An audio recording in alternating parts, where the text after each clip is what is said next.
Good evening, race fans, and welcome to our coverage of PCA Sim Racing Series 9 Pro Class Event 1.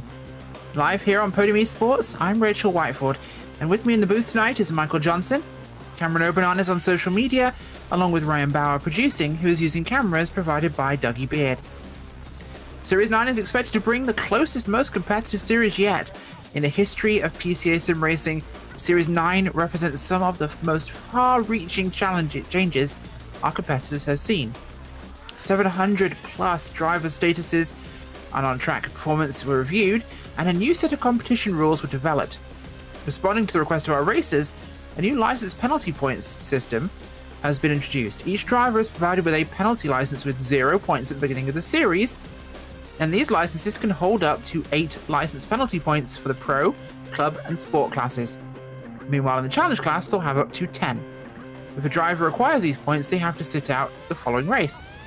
As PCA Sim Racing continues to grow, constant development ensures the drivers experience the best quality sim racing possible. Pirelli's back as the PCA Sim Racing title sponsor for Series 9.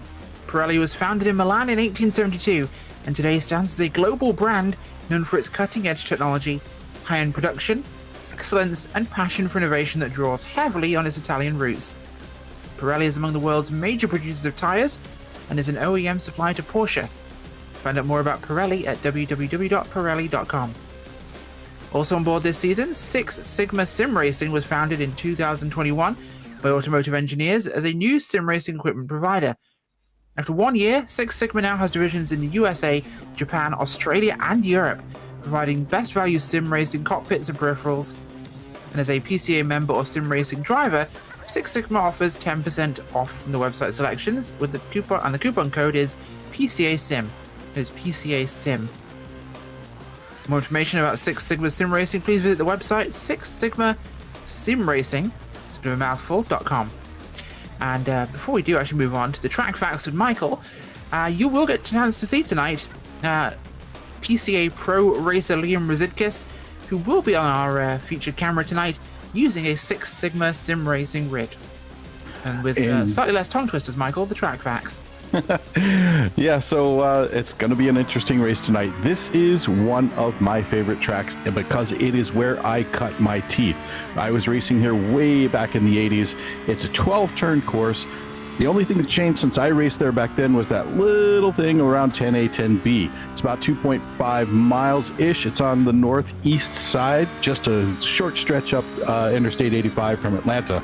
Road Atlanta is an amazing track with so many opportunities for passing, for defending, for great racing. If it's anything like we watched in the other class last night, it's really going to bring some amazing racing for us tonight. Watch for passing, going down that backstretch into turn 10A, maybe some brave attempts up into turn 1, and you could see some maybe into turn 6, but that really takes somebody messing up coming out of turn 5. But let's go on board right now with our P1. So Michael out of the New Jersey region is coming down that back straight now. So you're holding it tight to the right side to get down into this braking zone. Right as you get to that dip, you want to go hard onto the brakes and then modulate off, cut a lot of curbing right here. Come back to the other side and get to power as soon as you can.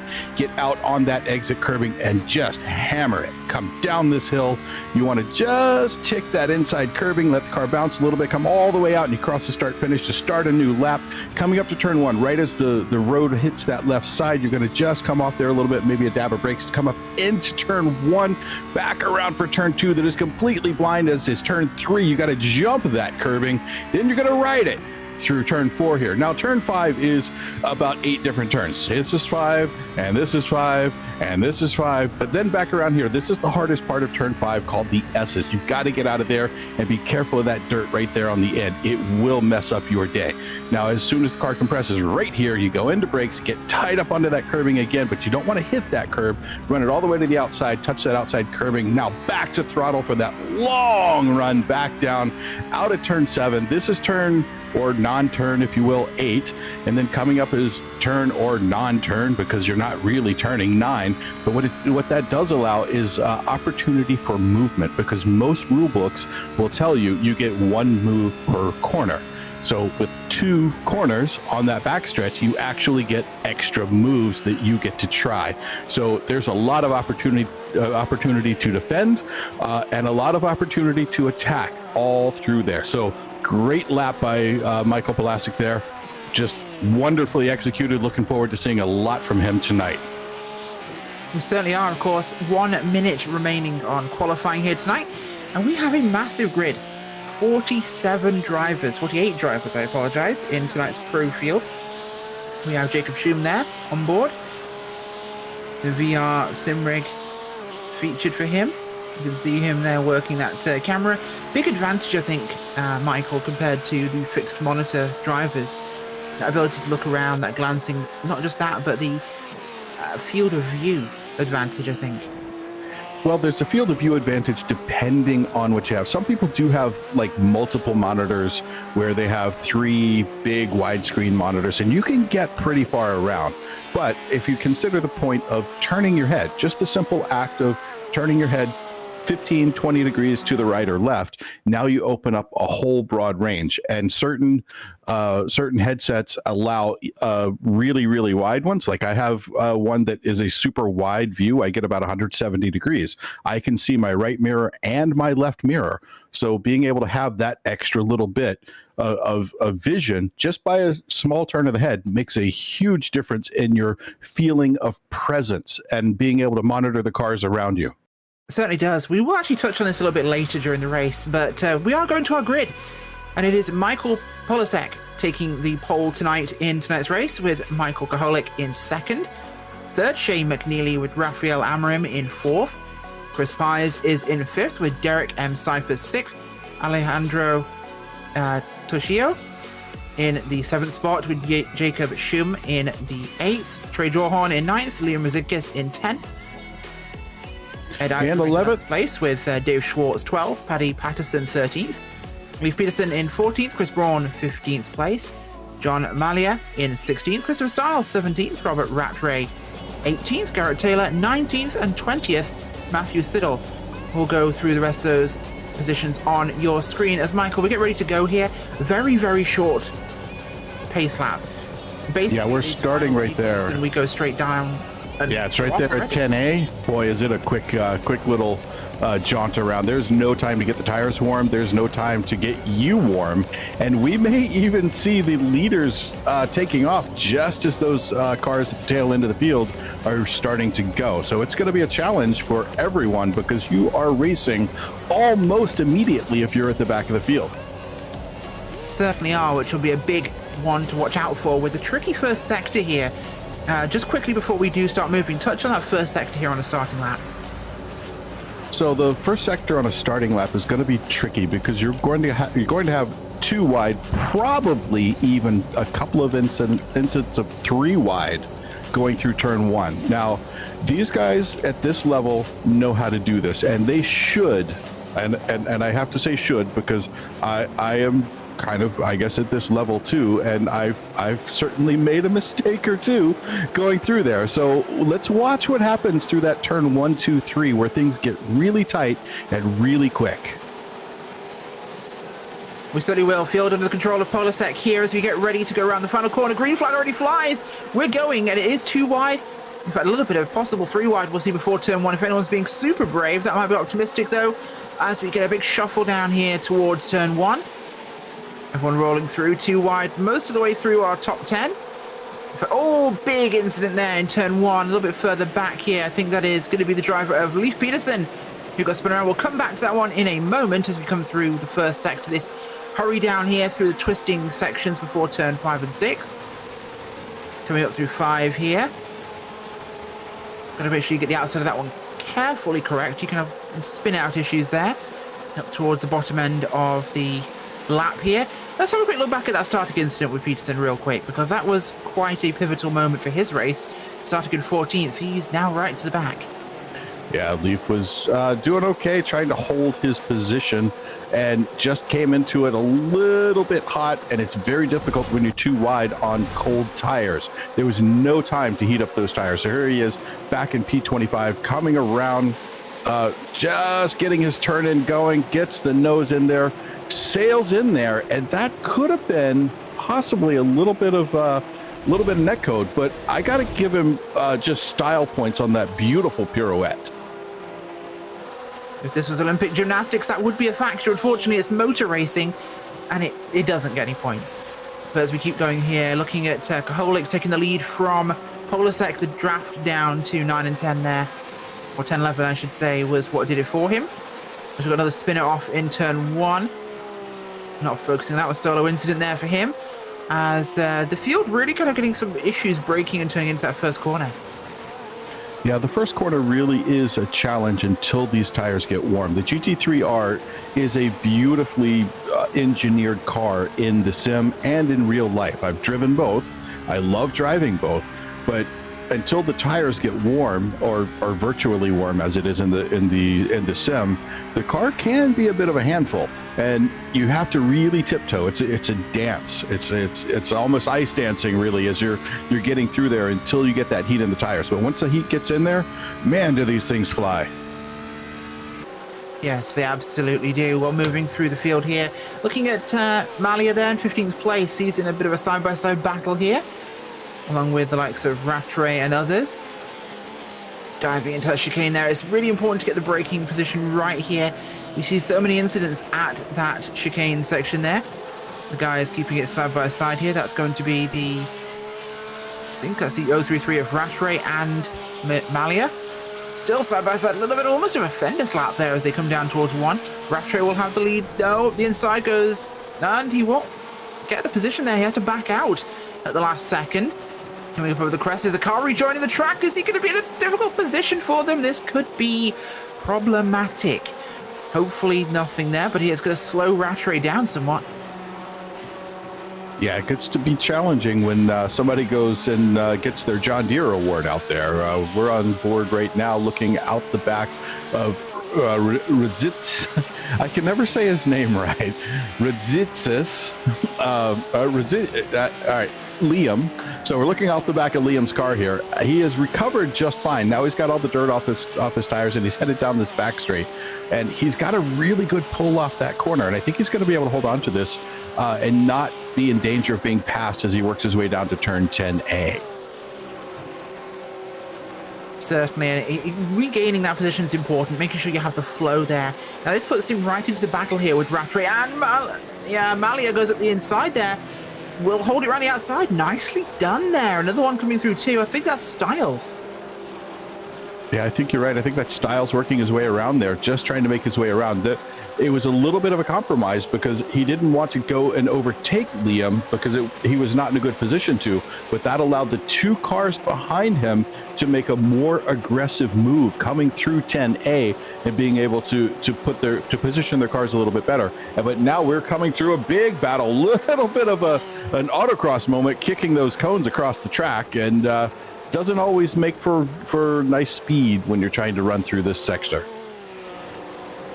No, Road Atlantis is very much a flow track and keeping that car in a good position here. Rizikis making a good gap there on the likes of Styles, Rattray, and Malia. The driver's keeping good distances. Looking aboard at Pies here in 6th place. Good positioning. Coming up towards the back there of Cyphers as they come down the back stretch here, coming towards the braking zone. Cyphers dueling with McNeely. Catbird seat there for Pies to keep an eye on that battle and really pick his opportunity. Yeah, Chris really good under brakes. I've raced Chris many, many times, and I can tell you very few people can outbrake him in the sim. He has such a wonderful feel of that brake pedal, so watch out for him anytime you go into a brake zone. He has the skill and the will to get through. Lovely phrasing there. I almost think he could be a rapper. But looking at Cyphers here, looking backwards towards Chris Pies. Yeah, this is a good angle, I think, to see what's going to happen, because I predict in less than 2 laps that we're going to have an overtake here. Chris is back up to the position he started in. He lost a position on the start in the first couple of laps, and he's worked his way back up to that starting position, but I expect to see him moving up. He's kind of like me. He can do pretty well in a qualifying and generally does qualify towards the front part of the field, but when it comes time to race, Chris is one of those guys who just has it all together. He is super patient. He's got incredible precision when he goes into a corner, and you're going to see him probably work his way back up through here. But now we go back up to P2. This is our pole sitter who has fallen back. He fell back on the lead lap, but he's turning a pretty good lap time. That was a 1:17.1 on his last lap. And that's going to be, I think, the fastest lap so far as I scroll through and take a look at what everybody else has done. So while Kohalik in front of him did a 1:17.3 as his fastest lap, I don't think that's going to stay for long. I think these two are probably going to work together a little bit, try to get a little bit of a gap between them and the guys behind them, and then they're going to go into it and start battling each other. Absolutely agree there.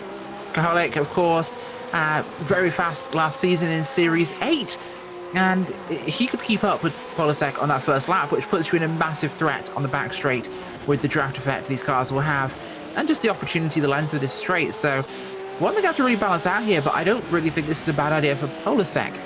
This early in the race, he could afford to focus on his drive. You can save a little fuel being behind Kohalik. You can match his speed. You can pick his opportunity, analyze where he's weakest, and really pick that opportunity. Looking at Torchio on board there, the Rio Grande region driver. Started 7th place, right now running in 7th. And we've got a good view from on board Torchio here, taking a look forward towards Chris Pius to see what he's up to. I think if Torchio is smart, he's going to try to follow Chris through. Chris is a good driver to try to emulate when you find yourself in traffic, because he's again just one of those good all-arounder type drivers. He does everything extremely well. So if you find yourself behind him, good luck passing him, but definitely try to follow what he does. As we watch these guys go through turn 3, everybody bounding over that apex in turn 3 just as much as the limit will let them do. Coming down through turn 5 into the S's, this is where you got to really set up your run and hope you don't run out a little bit too wide, as we watch that blue and white car there trying to get, I think, a little bit too much grass on the exit, looking for another John Deere award to be handed out here tonight. Yeah, Cypher's looking for an opportunity here as McNeely's got to feel threatened right now, of course. He's really got a huge queue behind him who want to get through here, and we'll see how this one plays forward. The draft could be useful here. We saw a bit of a loss of speed there for McNeely on board here. Do you think the guitar makes him faster? I think it probably does. And is that a spotter right behind him? That's a good place for a spotter. I like that. I think that's great. It could be another driver. You're not wrong. It could absolutely be. I think I see another wheel back there. So either they're just doing general gaming, or I don't know. But that's quite an interesting setup. As McNeely running there with Cypher's Pies, Torchio, Schum, Drawhorn, and Schwartz in that grouping. We'll have to see how they can play this one forward as time ticks onwards. The race definitely exciting tonight for our first round of the Pro Series. Kohalik still leading the gap, about half a second there on board with Rava here. This is back in 36th spot. Rava is looking towards Julian Velez towards the front and Chris Hunt behind him. Good grouping of cars actually back there, including the likes of Mulbar and Masriello just in that group, as well as Albano. That's the triple screen rig we talked about, of course. Now, one of the issues with triple screens, of course, Michael, is the angle is critical. They have to be set up at an exact angle for it to be accurate. If And not, there's it there's a lot of perspective completely.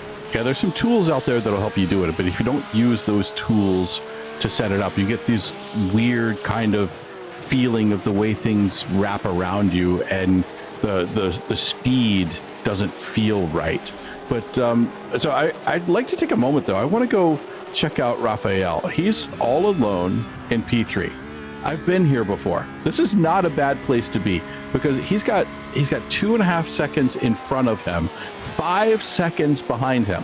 He's on the podium. All he's got to do is drive this car for another 49 minutes. Yeah, 49 minutes, just like this, and he's got a podium. I like being in this position because there's nobody trying to attack you, and the guys behind you are going at it hammer and tongs. So these guys are trying to best each other, and that just allows you to have kind of a beautiful Sunday drive. So And cheers to Raphael for being in the position that you need to be. It really is, and with the guys behind him fighting and widening that gap with the two in front of him not really fighting, he is in that no man's land. As we look at Torchio again here on camera, the 14 ahead of him, as Pies. But the critical thing there is, of course, if the two at the front start to fight, Amarim is in the perfect spot, especially if one of them takes the other one out, or both of them. He's safe enough for a fight not to hurt him, and he's got clean track, clean air. He can run his own race, run his own numbers, which is perfect. Torchio there making a pass on Pies. Can you hold it around the outside? I don't think he can. Pies will have the inside line here. Nerves of Steel holding this gap as they come down here. Do the final corner. And that's an aggressive push there. He's going to try to see if he can do this into turn one. Pies setting up outside, trying to hold on to the speed. If Pies opens it up, actually, just a little bit, I think more than he was ready for. I think you were right. He kind of wanted to make that push into one, and it just didn't happen. Again, like I said before, Chris is a fantastic driver, and if you see him, just emulate what he's doing and follow him through and wait for him to make that 1 in a billion mistake. Well, also, look at the gap. This has opened up for McNeely.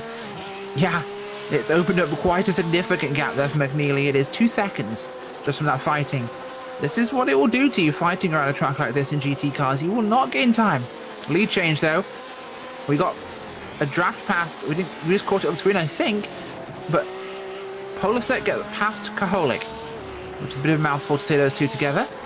But it was a simple draft pass, just like the lap 1 pass that put Kaholik ahead of your pole sitter.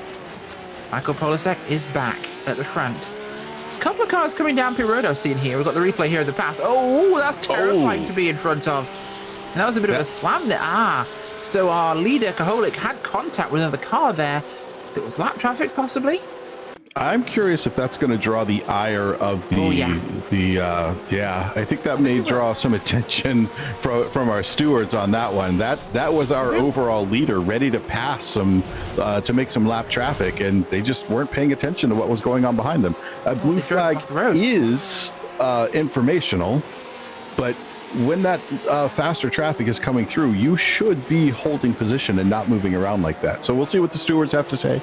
I'm sure we'll get a moment in a moment. We'll get a few notes from them on what they think happened there. I'm sure we'll find out from the stewards. We'll leave that in their diligent hands as we keep our eyes on the race at the moment on track. Lots and lots to still talk about as we come through here. Watching some of the traffic come down right now on the major back straight here, such a decisive part of the racetrack here at Road Atlanta. But one final thing to touch on, of course, between VR and other systems and the monitors, you will experience parallax if you're reading monitors. You can't avoid it. Whereas with VR or head tracking, you do not. You will get the correct directional view that you would expect, which is an advantage, I would say. But either way, we will find out more information as soon as we have it for you folks. On board with the man that the Schwartz is with, Dave Schwartz from the Golden Gate region, 21 car in 8th place right now, chasing down Jacob Schum. Torchio's ahead of that group there, as well as Pies. So we've got a good grouping here. Yeah, looks like going a little bit too fast through the turn 4, or the entrance out of 4 and into 5 there. Fell a little bit offline, but seems to be coming back to him. But let's take a look here as they're coming up into turn 6, trying to hold on to that position. Slightly defensive. I think that's a mistake, actually. I think he should have taken all the track that was available to him. He had a good, tire width and a half. I know it doesn't sound like much, but you know, half a tenth here, half a tenth there. Eventually it adds up to real time. It certainly does add up to real time. Keep an eye on Schwartz here, looking for a move on Schum into the chicane, and contact is made as one comes across. Will he rejoin in front of traffic? He holds it tight, but I think the stewards will take a look at that one as well. They're going to be busy in a minute, I think, because everyone's getting on board with the action here. Oh, car coming through as well. Is that Rizikis I'm seeing there? That is Rizikis trying to elbow his way through here, trying to take advantage of the confusion, the traffic fighting. Oh, contact! Oh my gosh! That is wow, the synchronized spinning of everybody. Oh, more hitting. Oh boy. Oh boy. And the quarterback is toast. Oh, Yeah. Stop, guys, stop. The ones that are on the track to turn around, just stop driving. That is not what you do approaching a blind crest. Let's get a replay of what exactly happened there. Because that was ridiculous. No, Yeah, we'll leave that one actually. I think that's probably left to the folks who saw it live, because I can tell you, having that experience in the headset, if you're in VIR. See, I'm stuck on race brain. So if you have that view in your headset on VR, that can send you to the bucket real quick. Oh, absolutely. VR is the funniest thing, because you tricks your brain into thinking these distances are real, right? And I remember being in a truck at Atlanta, of all places, and coming out of turn 2, losing the back end, and I was pile driving towards the inside wall. I took my hands off the wheel and I crossed my arms. I braced myself. Absolutely. I do it every time. My mind told me I was about to hit a wall at 100 miles an hour, so I was bracing for that impact.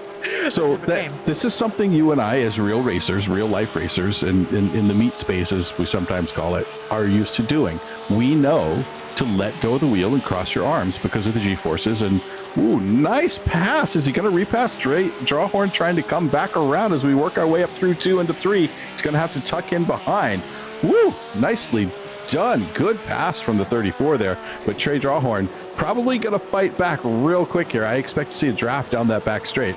But getting back to the crossing your arms thing, iRacing, because of all these direct drive wheels that have come out, the force, there's so many Newton meters of force that come out of these things, you can injure someone pretty seriously if they're holding on. And a lot of the sim racers are not trained to let go of the wheel and cross their arms like that. So there were incidents of people getting hurt.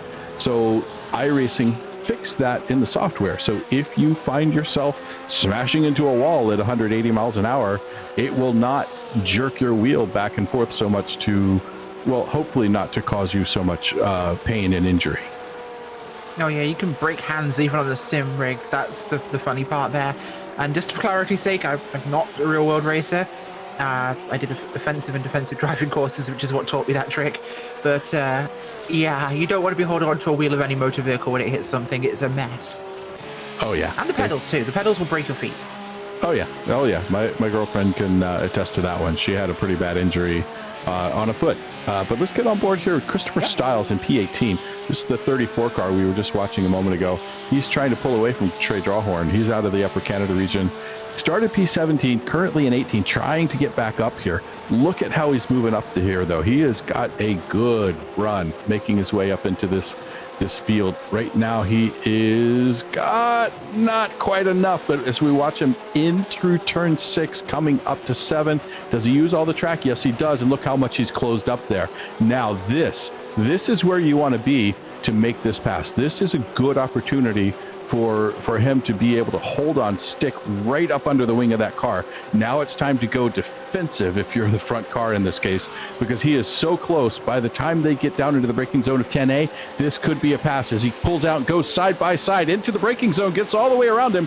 No consternation at all there. Just let him go through.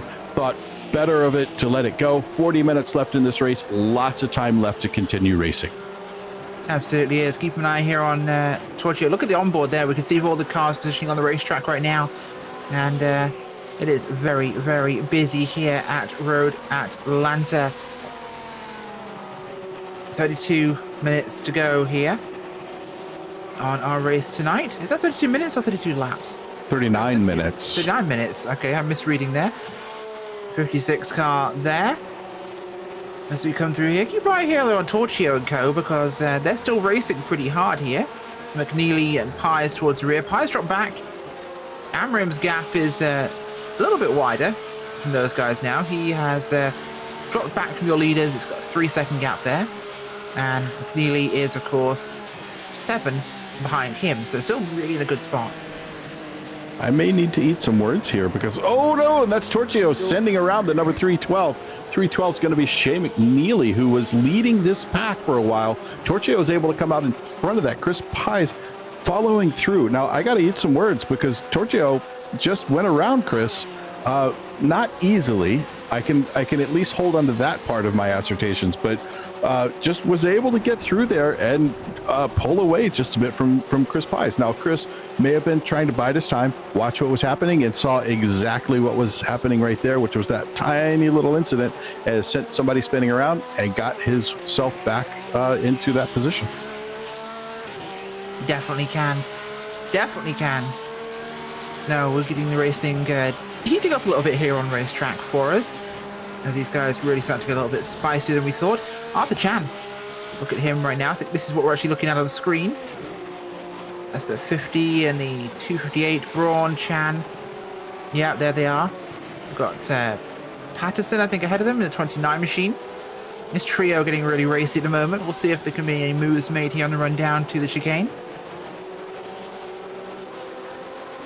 Yeah, this is the part of the track we're going to see the most passing set up. This is going to be the easiest part to make a pass happen. You really have to have someone make a mistake, and you have to do it perfectly everywhere else.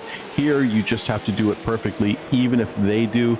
As long as you're close enough, you can get up side by side. Now, that being said, close enough means you need to be at about 2/10. But speaking of 2/10, look at this side by side going through 12, little bit of contact, boom, into the wall, big hit for Arthur Chan, set off again. And can we call that a field goal? That was a field goal. I was about to say that was a field goal. I think he actually just scored the field goal. He did. He went over. He gets 3 points for that one. Actually, yeah, 3 points. He went over the crossbar. That counts. Oh, wow. I've not seen that before. Fortunately, there's no or very little pain involved with that one. I can't imagine seeing that in real life. Wow, that was tough. And to be completely honest, there was nothing the trailing car, the one that hit him, could have done there. You're just kind of a passenger at that point. A little bit, yes. That is really unfortunate. The thing is, he crashed out. He was stuck down the track, and the guy who was coming through the corner had a line commitment. He was already stuck there. Nothing much he could actually do to that. But again, I laugh at the context, I think, here, rather than the drivers themselves. The way these things end up happening sometimes in iRacing, it just ends up a little funny. So accidents do happen.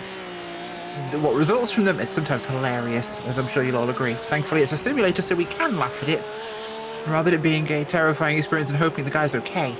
But on-track updates here. Polasek has 2.4 over Koholik, who's gained back half a second last time by. Amrim's also gained, so I'm believing Polasek actually slowed down here, because all the gaps have dropped down to him, although the gap for Torchio has increased to Amrim now, so Amrim's in an even better position here. He is just so golden with the gap behind. Raphael's got 11.5 seconds behind him. That is a giant gap. He's in a beautiful position. He just needs Koholik and Polasek to get back into it and start scrapping again. But with that 2.5 second gap that Michael has over Michael, well, that's easy. Michael has a lead over Michael of about 2.5 seconds, and he's going to be able to hold on to that. They're running right at the same time. If I look at their predictive lap times, I'm seeing just about the same. They're within half a tenth or so of each other. So unless somebody makes a mistake and those guys start to close up, I think Amarim has got a pretty good chance to hold on to P3. But let's take a look on board here with Christopher Stiles holding up on the outside. He's trying to take a look there on the 734. So as they come through under the bridge around turn 12, or entering turn 12, putting that power down, this is the incident where we saw the field goal previously. Trying to get around there, a little bit of a defensive move, holding a little bit on the inside, opens it back up to get some speed through the corner. 34 here is trying to get up around the inside. This is just a power play right there. When you go there, you have no chance, well, no, a very small chance of making a pass. But what it does do is it gets into the head of that driver in front of you. So that's where you get to play those mind games. As we look at JR Gregory already in the pits. Is he in for a penalty, or is this a scheduled pit stop? I don't see penalties on the board so far, so that would be either a scheduled stop or damage repair from one of the incidents we've had so far. So maybe fuel. We're approaching the halfway point, so with 7% fuel, it is viable to stop here. So, of course, they are limited. They will have to stop, and we're expecting, what is it, about, based on last night's numbers with a similar fuel load, weather, we're expecting about 17 seconds on pit road of fuel. So that is one they have to actually pay attention to. He only has, I believe, 4x on his board, so this is his scheduled stop, we believe. No further damage than that, so expecting this to be a one and done for him. Who are we looking at now? Let's see what's going on. So this is going to be that same group. We've got Gurup right here at the head of this. Now, there was a little bit of an incident early on up around turn 8 where there was some unhappiness going on and communication between the drivers. That is one of the nice things about sim racing, or bad, depending on how you look at it, but a little bit of communication back and forth between the drivers about something that happened a little bit earlier around turn 7.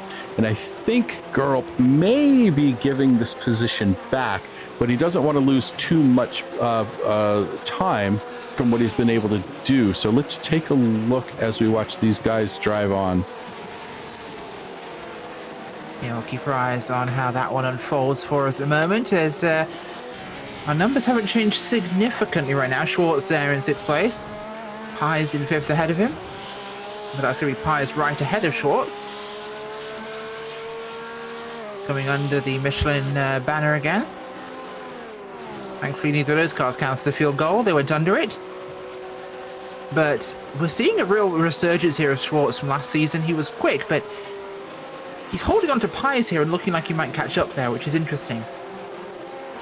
That is interesting. I think a lot of people have taken a lot of the lessons from last season and applied a lot of introspection, watching the way they drive, watching the way other people drive, and really paying attention to the minutia, the little tiny bits. How much track did you use? Where did you hit the curb? Where did you stay off of the curb?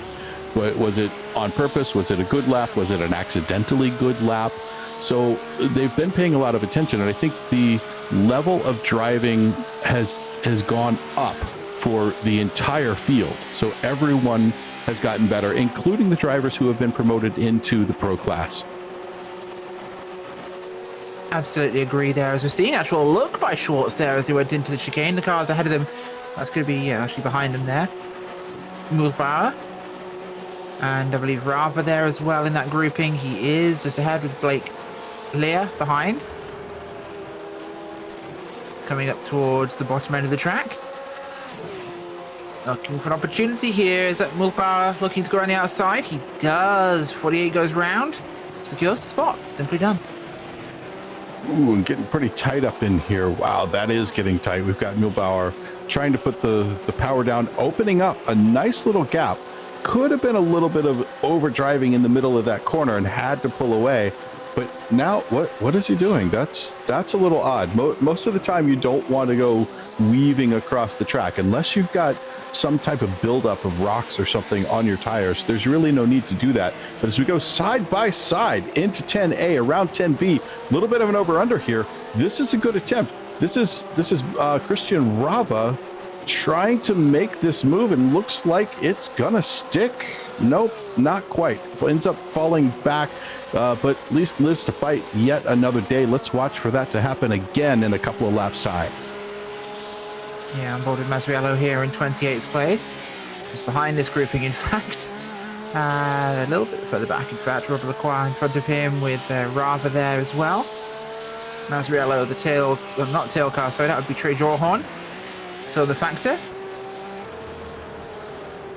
Well, so reaching our halfway point in this race. So check out another one of the sponsors here for PCA, and that is driving technique, car setup, and telemetry analysis. These are just a few things you need to squeeze every last tenth out of your lap time. Join our very own physicist, Nicky Chan, who you may know from his P4 finish in last season's Pro Class, as he explains all this and more in scientific yet easily digestible YouTube videos at lasttenth.racing. Watch today so you can enjoy squeezing every last tenth, I see what he did there, off your lap time and beat those personal bests. Last tenth, better car, better driver. We'll take a look at our racing positions right now. We'll look to our top 10 and we'll show some of them on your screen for you. It's going to be Michael Polasek with Michael Hokoholik in second place. Rafael Amorim in third, with Alessandro Torchio in fourth, Chris Byers fifth, Jay Schwartz in sixth, Robert Rattray seventh, Shane McNeely in eighth, Chris Braun in ninth, Paddy Patterson 10th, Mark Nister in 11th place, Robert Rose in 12th, 13th, Organ Graup, Dave Craig in 14th, Christopher Stiles 15th, Lyle Eddy 16th, Rich Minkler in the 17th spot, with Dylan Kosnak in 18th, 19th, Rodney Campbell, 20th, Jonathan Waltman. Most of those positions showing on your screen for you right now. As we get to the end of our little midway moment there, we go back to the racing here on track, as guys really going in and out of pits at the moment, as I believe we've got some updates here on our penalties. Yeah, we have quite a few penalties. Nothing too serious except for the one field goal, I think. We had Stiles black flagged for an incident at 2 minutes 30 seconds into the race. Also, Kostanak had one at just past 7 minutes in the race. Then there was Kostanak at 3:39, another for JR Gregory just after 7 minutes, Ritsidis at 18 minutes, and then Torchio at 23 minutes. So some of those have been served already. A couple of others where there was contact but no points given. That was with Rodney Campbell, Robert Rose, and Oren Gorup. They all had fair but hard racing side by side, pushing it through. Absolutely fair. I mean, a little bit of rubbing is okay as long as you don't mess up the other guy. So I think that's where we're sitting with those other three. I'm glad you clarified that. That could have had a whole different meaning, which we will avoid. But Leif Peterson is on board here. The Maverick Region driver there. We're seeing his sim rig view for us. Another triple screen user. I thought that was initially a Cars poster in the background, but they're all Porsche pictures. Quite appropriate. Either way, we're going to see what happens to some of these guys here as the race will go on. Turns out some people are being a little verbose in the in-race communications, so they're getting their privileges back after losing them. We'll have to see how they go from there, but the drivers can often get understandably heated on the race comms. As things proceed, it's a good job we don't broadcast that for their own sake. Yeah, there are times where I am very glad that my radio does not get broadcast. I can tell you I've been behind the wheel and had an incident happen where I was less than kind in my verbiage. And then when I went back and looked at it, I realized that I was just being a jerk. So I don't do it as much anymore. As much. It still happens, but not as much. I think it's very hard once you're in the heat of a moment to see your own perspective and see what truly occurred, that you did make a mistake, because you're in the heat of the moment flawless. You're perfect. It's entirely their fault. They took you out. That's right. I'm a race car driver. I don't do anything wrong. Absolutely. And it's just natural. It's human. It's competition. It's fight or flight. And you don't want to see it as your mistake. But that's what hindsight's for. We learn from our mistakes or we don't get better. We don't grow and get better by winning. We grow and get better by failing. Yep. One of my favorite quotes, and I'm not even sure who it's from, but a friend of mine introduced me to it. There is glory in a great mistake. I have learned so much from great mistakes, like going through a corner the wrong way or in the wrong gear, or I wouldn't say pointed in the wrong direction, like, backwards or something, but I have learned so much from doing things that I didn't intend that turned out to be good. And even going back and just looking at data to find out where I was messing up. So data analysis, things like that, well, just like we were talking about with our sponsor read a few moments ago, you find out so much about what you do well and what you don't do well. And continue doing what you do well, but learn from what you don't do well, as we watch a little side-by-side action going through turn 2. Wow, that is tough to hold on to. But now we're coming up into turn 5, dropping down in there through the S's, puts the power down. Now you got to bleed off a little bit, just a little touch of the brake, turn in and get back to the power as quickly as you can. Trey Drawhorn, hungry to catch back up. He started in P9, little incidents early on, has him back to P24. He's itching to get his way back up there. But I think Trey is actually the first car who went into the pits If I look over here again quickly, yeah, he was the first car to go in the pits, had only about a 16.5-second stationary time, which kind of concerns me. That feels about 2 seconds shy by my calculations. We'll see how it turns out for him at the end of the race, though. We will, of course. And as the race goes on, we're going to see these guys trying to find their positioning here on the racetrack and trying to find room as some of these guys who have pitted try to find their way back through the field, which of course can cause little moments of excitement, as looking at Lacroix there in 24th now. Side by side, actually looking at Craig of 50 as well. Working out who that is. I believe it's a lap car that he's working with at the moment, but some struggling coming through the back section of the racetrack. Looking on board there with Bandiapadi. Yeah, back in P24, that's Bandiapadi holding on to this position quite well, working up, looking at the tail end of that number 27. So this is a tough place to be. That's Blake Lair in front of him.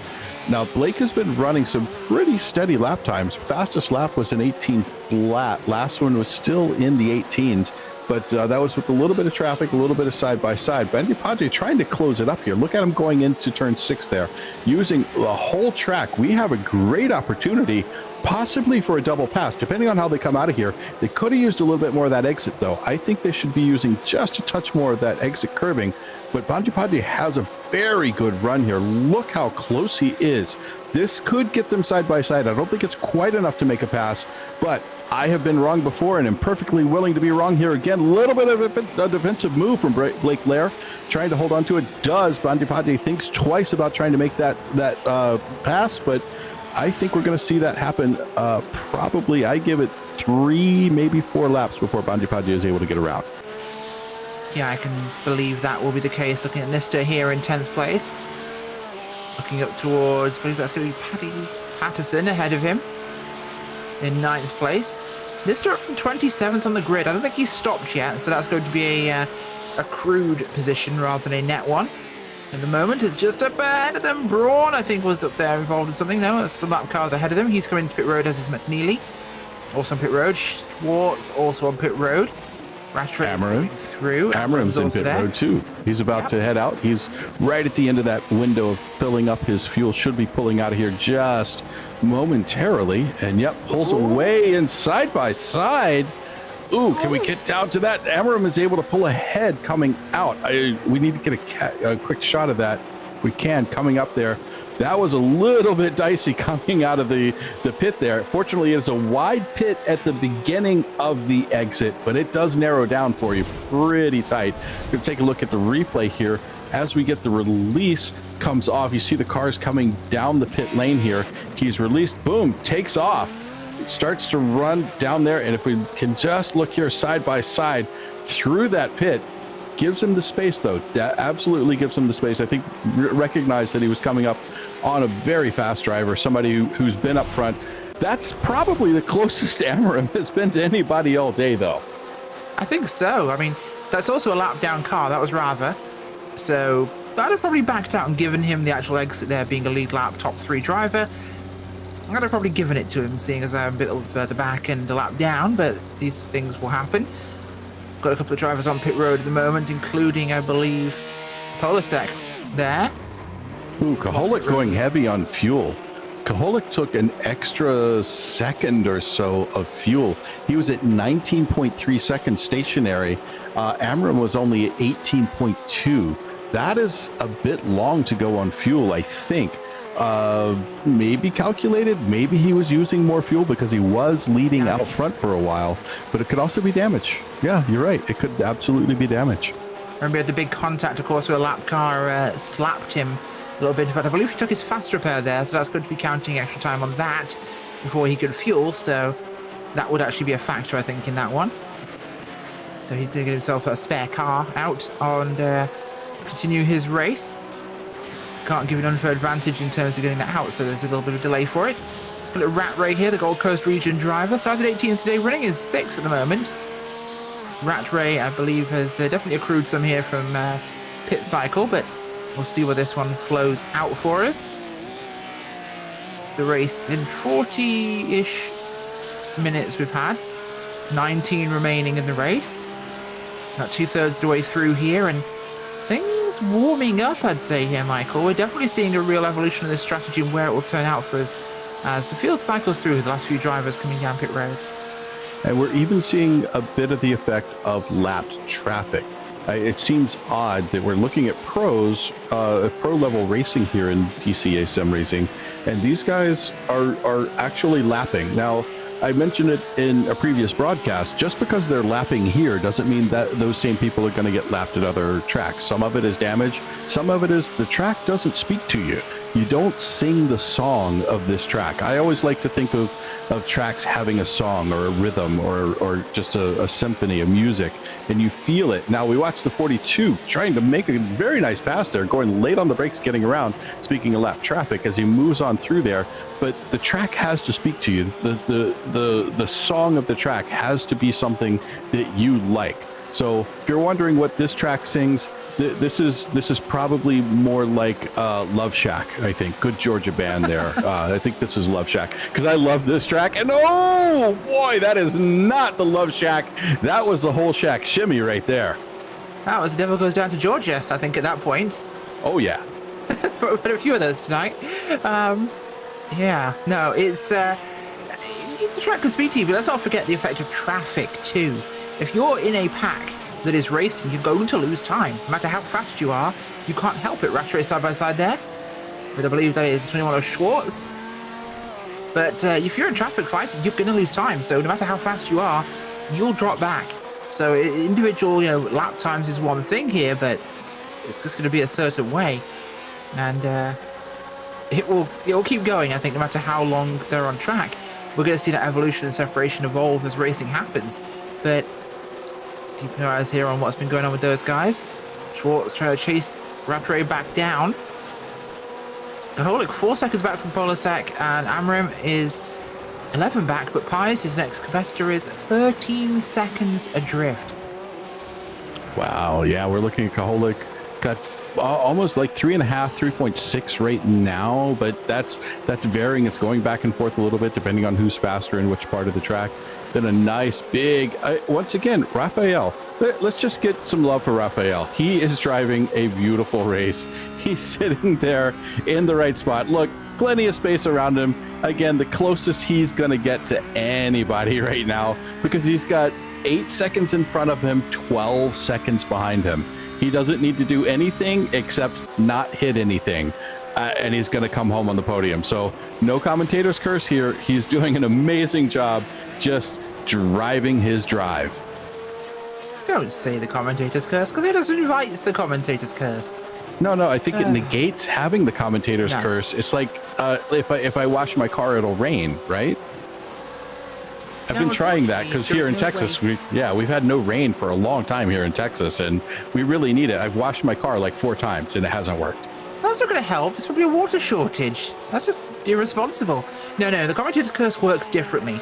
Even if you don't talk about it or talk about it, it doesn't matter. If you mention them, it's going to happen. It's inevitable.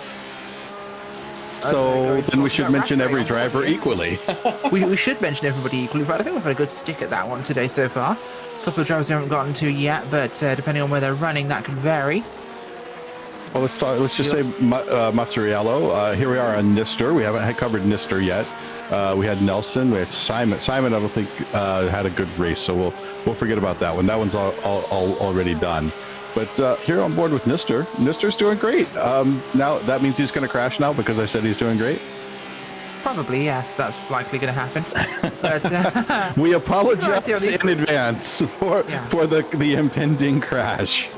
Keeping our eyes on these guys here. We've got the grouping there we mentioned of Nister, Drawhorn, Patterson, and I believe behind them Rose is the last one of the group there, but these guys pretty close together on the racetrack at the moment as we run into our final 15 minutes here of the race tonight, round number 1 of season 9 of the PCA Pro Series.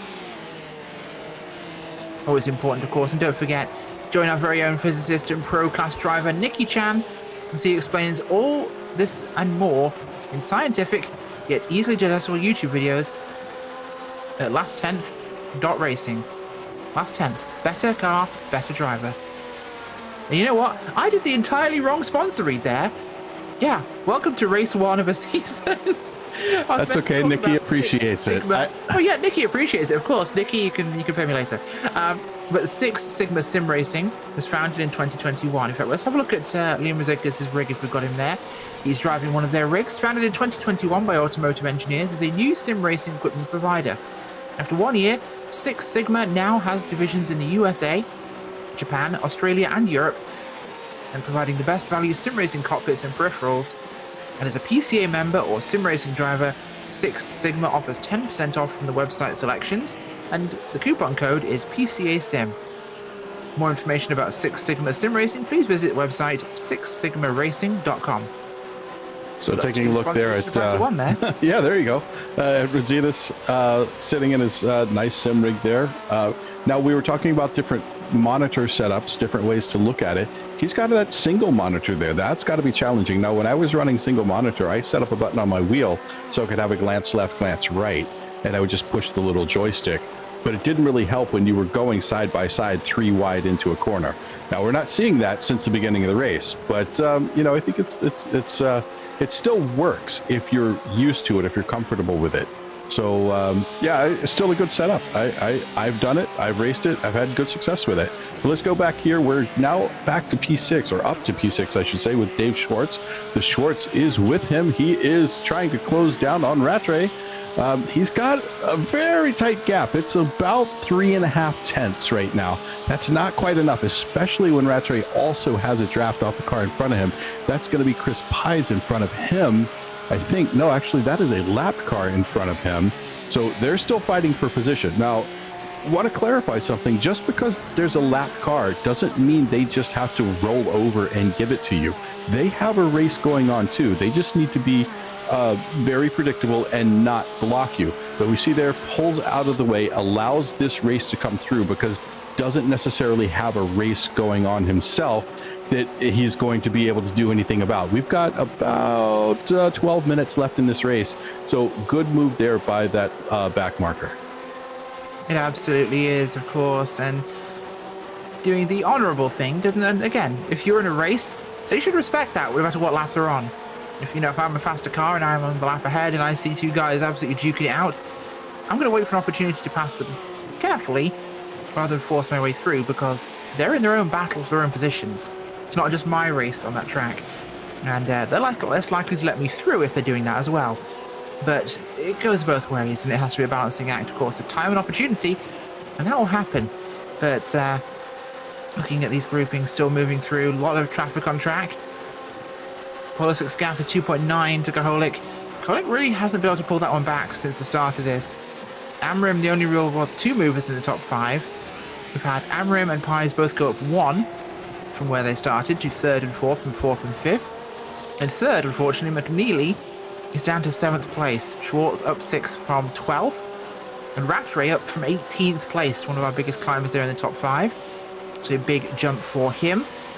As keep our eyes around this battle here with Rattray as well, because Schwartz wants a piece of that action. And we've got Pies ahead there. That's not Pies, that's lap traffic. In fact, both those cars actually ahead. Oh, it's congested. It's real congested.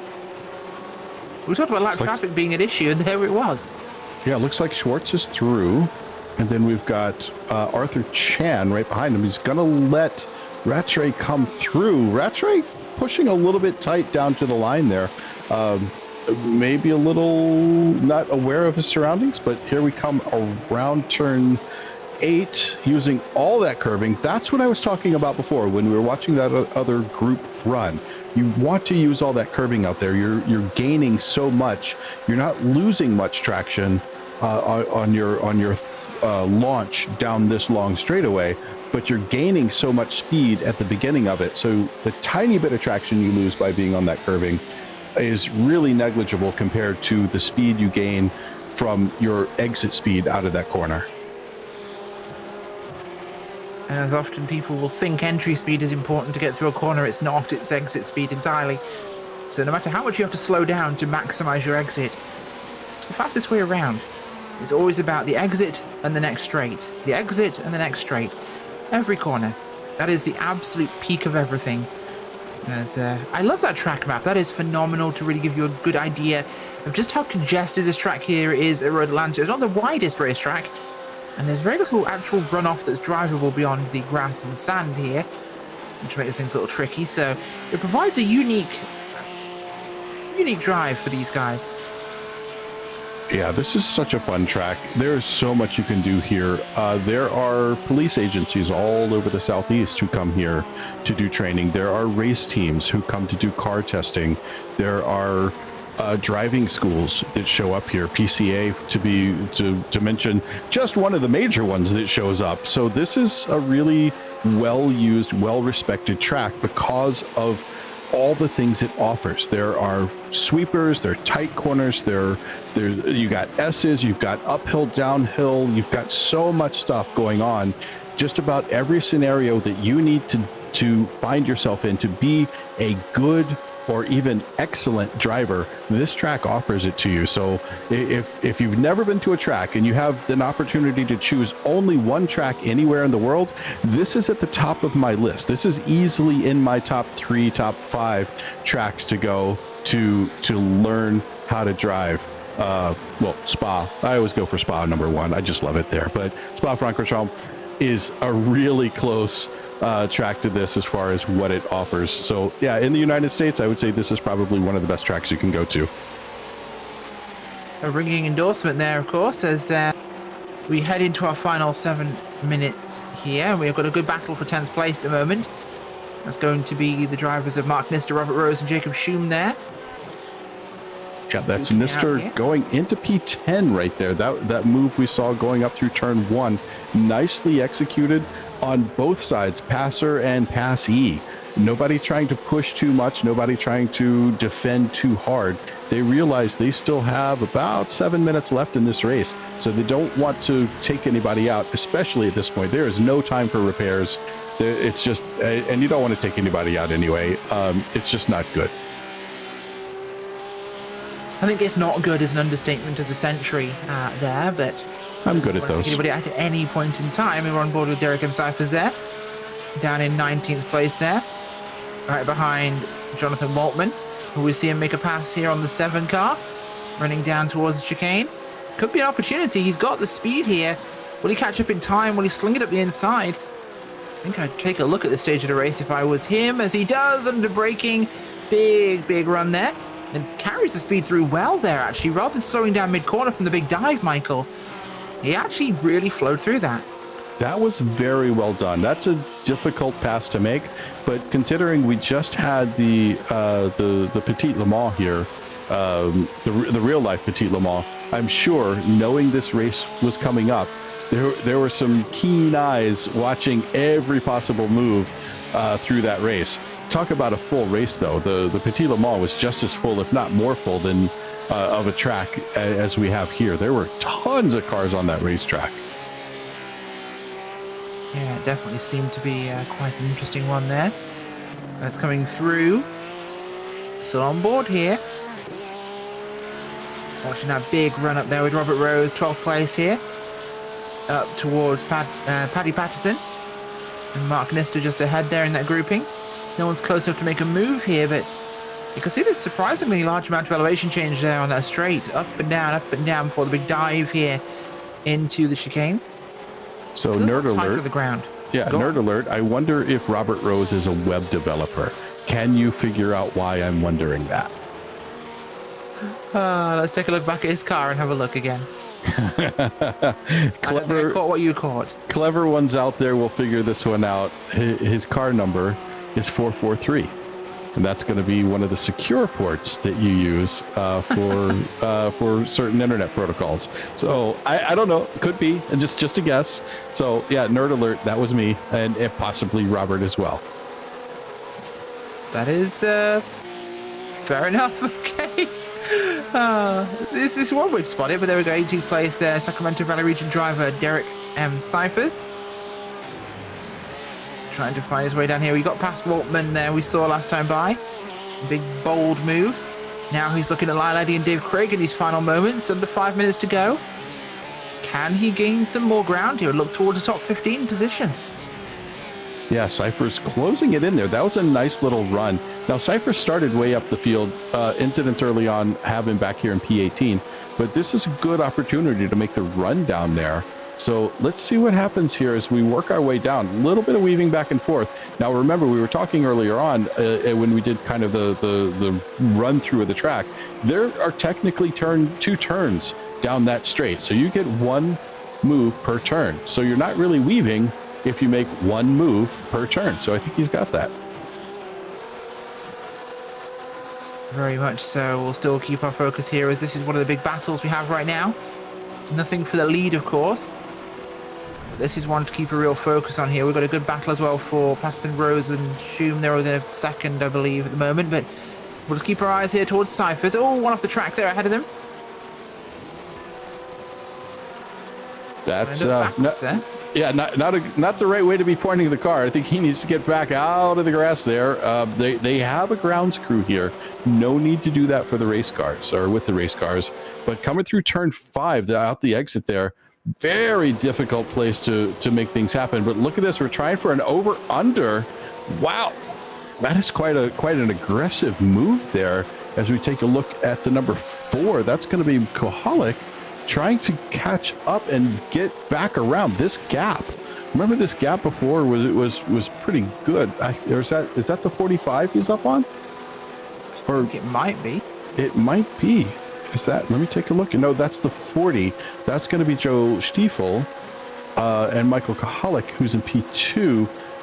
Stiefel is in P40, kind of holding him up a bit, and that's opening up that gap. So the Michael to Michael gap here is about 4 seconds now. It was around 2 before, but this has caused it to open up just a bit more. Definitely has caused it to open up slightly here. Keep our eyes through as everyone's filtering these last minutes away on the clock. Probably 2 minutes, I think, remaining on the time as things run. Or 2 laps, I should say. Looking at Robert Rose there. This is the move towards Patterson ahead of him. Will he have opportunity? It's going to be a tight one. Neuro Racing ahead of them there. Saw solo car runs at the moment. One of our big ones. Although focus back here to Cyphers. He could have a chance here for a huge run down the back straight. Because the 79 of Light Eddy is looking absolutely under threat. Yeah, that gap there for those guys was still about 3/10. You need to be under 3/10 for that really to be effective. But doesn't mean it couldn't happen. Now, let's take a look back here at this other one. We've got kind of a 3-way run here. Going defensive. Oh, not defensive enough, though. Look at that dive down the inside. Takes it into 10A. Do we have an over-under? Can he hold on to it and push it through this final corner? Nope, not quite able to do it. Goes diving down into the pits. Maybe a short fuel. Not sure about that. And that's going to be the white flag. 1 minute to go. Interesting to come down late. Maybe he was trying to run this one long, but yeah, Cyphers makes that spot to 15th place there. So top 15 looking on the cards. Can he have Dave Craig? Is that Craig? It is Craig. He's catching up on Craig quite a bit here. Was Craig short fueling too? Because the gap is coming down very rapidly here. Keep our eyes on that, but we also need to look at our leaders who are just ahead, actually. That's interesting how that's working. Why is he just ahead of him? That makes no sense with this being... Oh, it's nearly a lap ahead. He's just lapped him, that's why. I believe there we go, yeah. Just about to lap. Yeah, just about to lap. Yeah, Polsek coming up behind them, so this will not lap them this time, so they'll have another lap to run, I believe, as the leader will come across the line behind them. So this could be huge, of course, for that, as he's going to make the move on the back straight. Another one for Cyphers, who's been running through this field. Qualified 6th, so we know he's fast. The recovery drive has been huge for him. Will he do it here? Going around the outside. He's going to hold it and take the position. 14th place, looking likely. Oh, a little bit of a wiggle. Gets it done, though. We look back to our race leader coming under the bridge. He'll come down for one final corner. Michael Polasek, the Northern New Jersey region of zone number 1. Michael Polasek wins round 1 here for the PCA Pro class of Series 9. Michael Kohalik comes through for 2nd place there. And Rafael Amarim just saunters down the hill for a nice, easy, relaxing podium finish. Yeah, I can't wait to talk to him in our post-race interviews just to see how relaxed his drive was. He found that perfect slot. I envy his race. Those are the ones I absolutely love. Absolutely. But we're going to go to a short break, and we'll be back for your post-race results and interviews. Don't go anywhere.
Brake a little earlier if that's going to be the case. He's actually got a nose ahead as they come down into the braking zone. He's going to do it the hard way.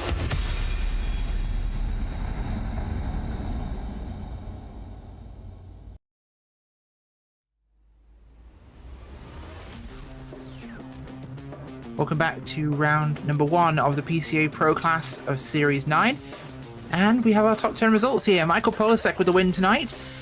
Securing himself a win early on here. Michael Kaholik coming home in second. And the third step of the podium, Raphael Amarim.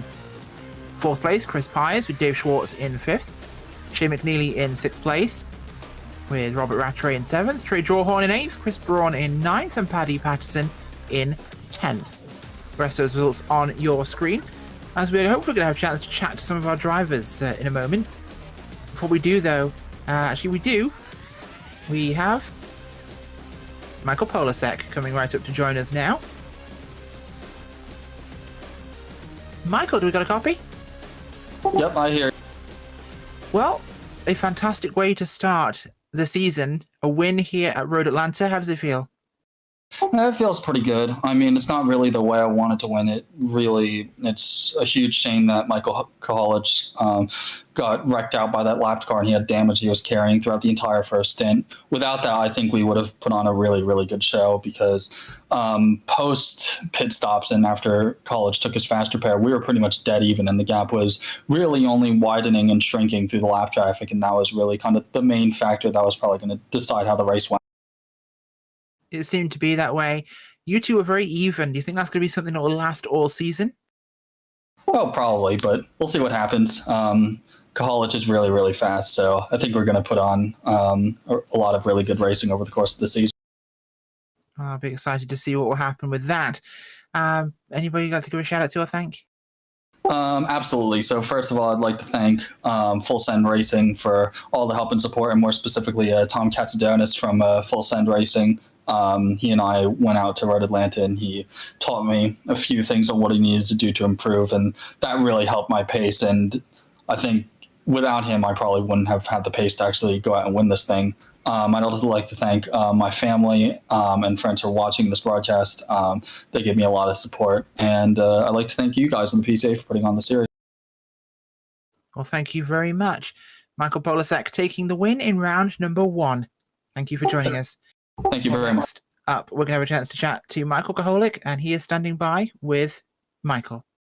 So that's Rachel with Michael to Michael with Michael. So, Michael, how was that race for you? Did it end up how you felt like? Because it looked like you had some pretty good pace up until there was that little incident that you had there with some lap traffic. Yeah, I guess it was gonna be such a good race between me and Michael. We were the entire race, we were dead nuts even, and I don't know. The last place car really wanted to race the leaders, and you can see how that turns out. Really disappointing. Yeah, that's kind of the way racing goes sometimes. It's an unfortunate thing that happens, but sometimes they got a race going on and you got a race going on and you don't know what to do, and you No, don't it know wasn't where even their close. race is. So No, it wasn't even close. So, do you think without that, it could have been a much closer race? Because there at the end, it looked like you guys were pretty well, except for maybe some traffic issues, holding pace pretty well with each other. Yeah. Getting around traffic after that was okay. You know, Michael would lose a little bit of time. I would lose a little bit of time, and it was really even. I think our race fastest lap is 0.03 apart. So, yeah, I just wish it could have been a race between me and Michael. Yeah, it sort of was. Now, Raphael was behind you, and he just seemed to be kind of cruising home. I don't think he had anything for you. Do you think it'll be a closer race between the three of you, the two Michaels along with Raphael in the upcoming races? Or where do you think he's going to sit as far as being able to challenge you two? I definitely think that Raphael can challenge throughout the entire season. You guys saw him at Zandvoort at the end of last series. He had awesome pace, out-qualified me, hung onto my rear end, and then beat me in the pits. Like, Raphael is such a good racer, and it'd be awesome to have him and Michael too. It would be awesome to have us three go at it. Yeah, hammer and tongs through the whole season. I can see it. The three of you, you've all got good pace. You've all got really good racecraft. You play well with each other. The little scrapping there at the beginning, back and forth. There were passes back here, back there, moving back. So nicely done. I mean, I got to give you props. Honestly, that was some very classy racing to watch from especially you and Michael. So you've obviously got people to thank for your P2 today. Who do you have to thank for it? I do. I got my mom, 100%. She was tuning into this. The guys back at Geo. Oh, wait, Brian for mom. And then Alpine Stars, GSI, GoPro, Wave Italy, Omologato, SimLab, and you guys for putting these things on. Well, it takes an entertaining set of drivers for us to make it entertaining for the viewers, and we have to thank you for putting on such a great show, even with a damaged car all the way to the end. Yeah, thank you. That was Michael Kohalik, and I think Rachel has got the man I was just mentioning, our P3 driver, Raphael Amarim. Well, the gentleman out for a Sunday drive today to a podium in the first race of the season. Just tell me how terribly stressful that was with the amount of racing you had to do in that one, Raphael. It was an interesting race. I hadn't been racing in a long time, and it was nice to kind of get back and catch up. I knew I didn't have the same pace as Kohalik and Polosek, so I was going to try and hang behind them a little bit and hoping they would fight and kind of knock each other out, but traffic had other plans for them. And so it was just being safe, managing traffic. It got super exciting in the end with cars speeding in front of me or kind of rejoining in a sketchy way, but super stoked with a P3. That's the best I could have hoped for. Well, a fantastic drive regardless. You had fantastic speed here today. How is that looking for your season ahead? Yeah, it's going to be a good season, a good battle with Michael and Chris and all the other fast guys. I'm just trying to stay consistent, not make mistakes, and hopefully I can get as close to the podium as I can in those races and see where I land. Also hoping I won't. I've been missing a bunch of races of work, so hoping that won't be an issue with our new schedule. Well, we can certainly look forward to that, I hope. Thank you very much for joining us. Anybody you'd like to give a shout out to or thank? Well, thank you to all of you at Podium, also all of the drivers, sponsors, and everyone that makes this happen. It's pretty amazing. It was chaotic to have 40 plus drivers on the grid, but it's really nice to see that. So the engagement and everyone that takes part and makes it so special. So thanks, everyone. Well, thank you, Raphael Amarim, for joining us.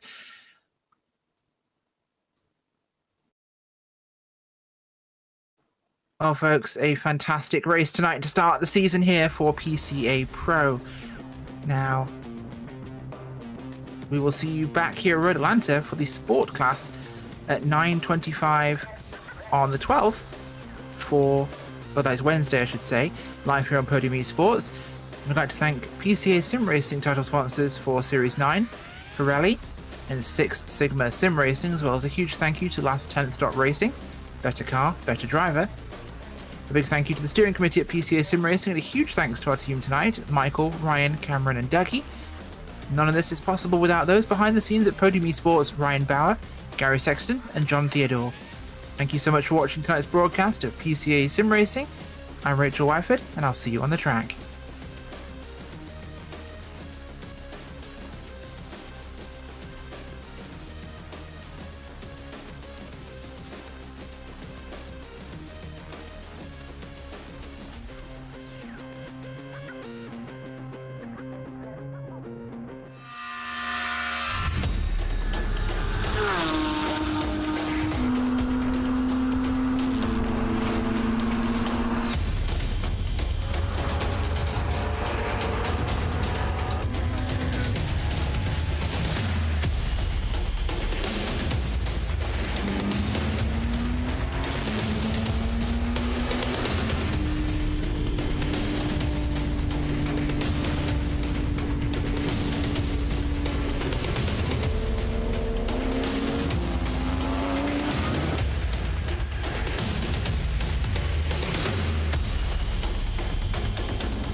He's going to have to brake a little earlier if that's going to be the case. He's actually got a nose ahead as they come down into the braking zone. He's going to do it the hard way.